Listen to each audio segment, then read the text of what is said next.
Hi, I'm Frank Diamond, the managing editor of Infection Control Today, where we're trying to give infection preventionists and other healthcare professionals the information they need to battle COVID-19.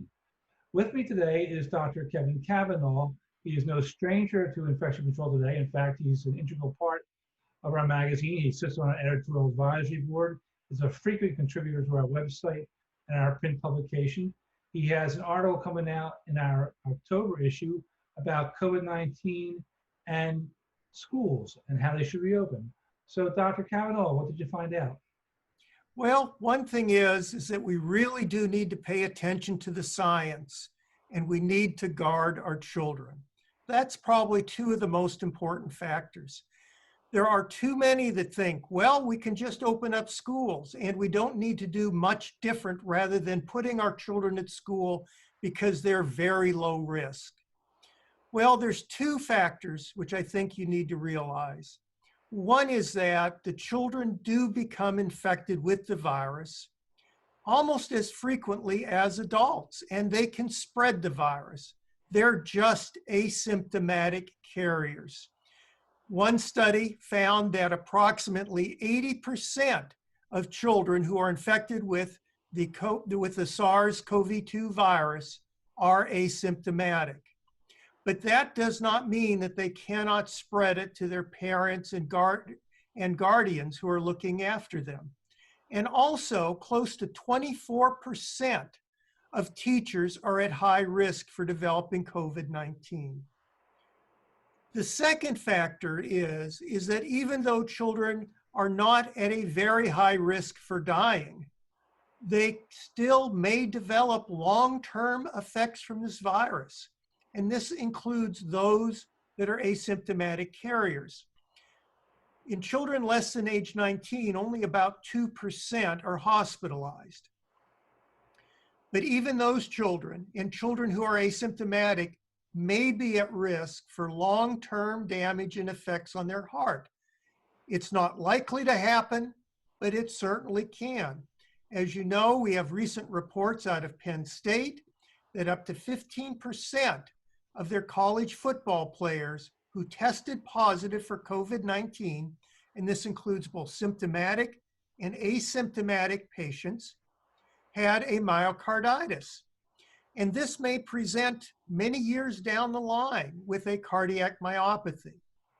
Now you'll hear people say, well, we don't know what that means. They're asymptomatic, so they probably won't develop anything.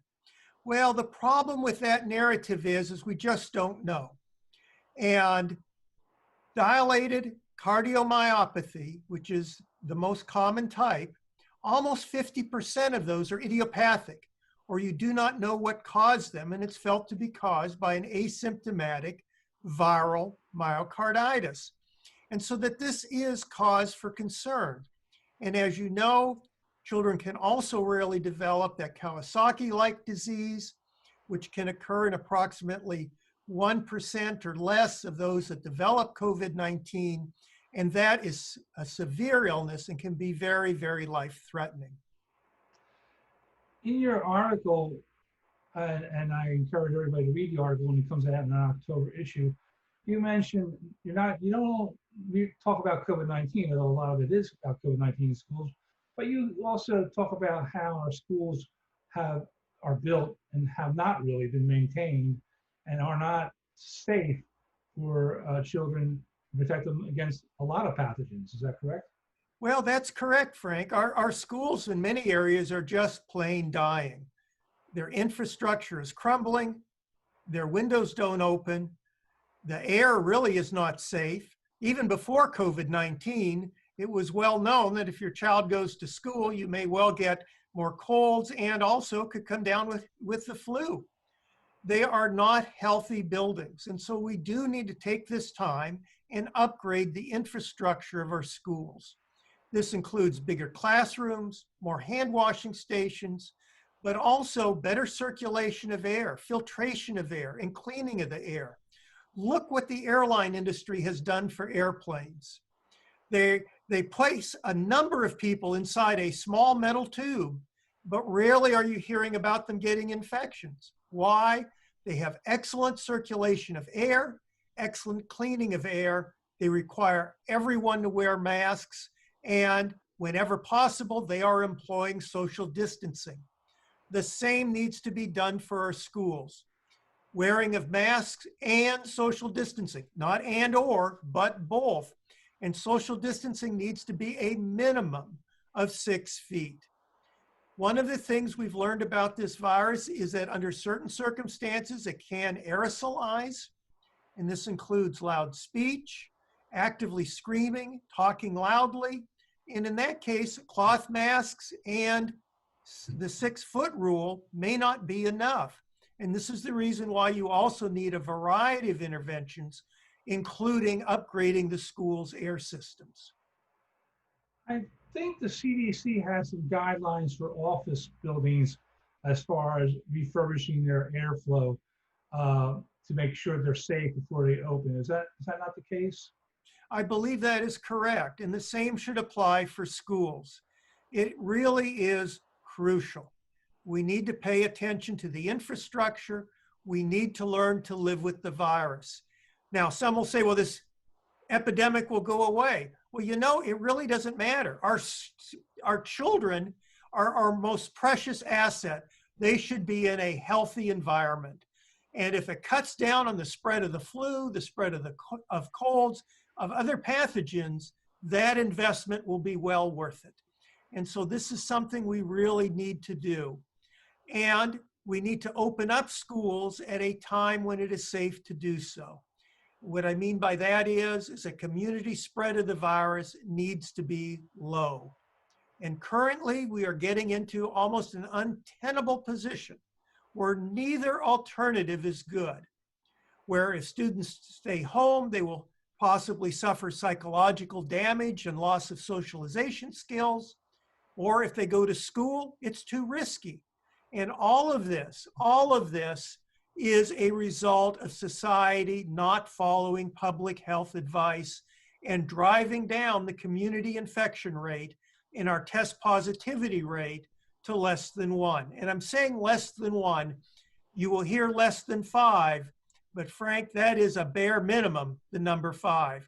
New York City is having trouble opening up schools, and their test positivity rate is less than 1. Who would oversee the opening up of the refurbishing of schools? Would that be under the Department of, I don't know if this is in your purview, but would that be under the Department of Education, or would that be up to local governments to make sure schools are safe? Well, I would think it would be under the State Department of Education. If you go into local governments, it's going to be really a whack-a-mole approach with different standards everywhere. And the virus doesn't care. It's not different everywhere. It is the same entity. And strategies that work in one place will work in another, and strategies that don't work in one place won't work in another. And certainly it's going to require grants, either state or federal funding, in order to get this infrastructure up to speed. And Frank, this will also stimulate the economy. Similar to going to war with an outside adversary, believe me, this virus is the same thing. We need to really invest in infrastructure, not only in schools, but office buildings and restaurants.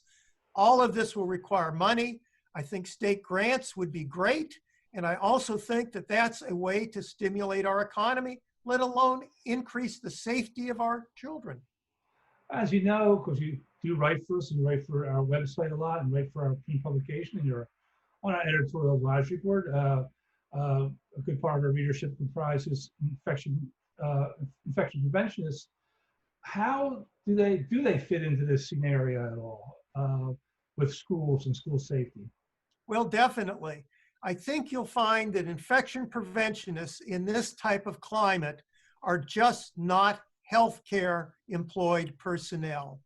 They need to be everywhere. They need to be in business, they need to be in schools, and of course they need to be in our healthcare system. But it is crucial to be in schools, to advise schools on the type of restrooms to have, on the type of social distancing, on how to set up a cafeteria, on how to filter air, on the type of PPE needed. And we do need to get the same quality of PPE for our teachers that is available for healthcare personnel. So yes, we need to look at this as not a healthcare problem, but as a societal problem. And infection preventionists are absolutely key in getting us back on track, both with the economy and getting us to be safe as we can be when we leave our homes.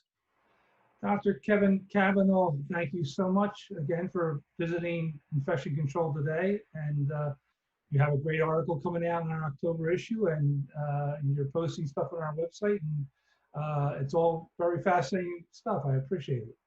Well, thank you very much, Frank.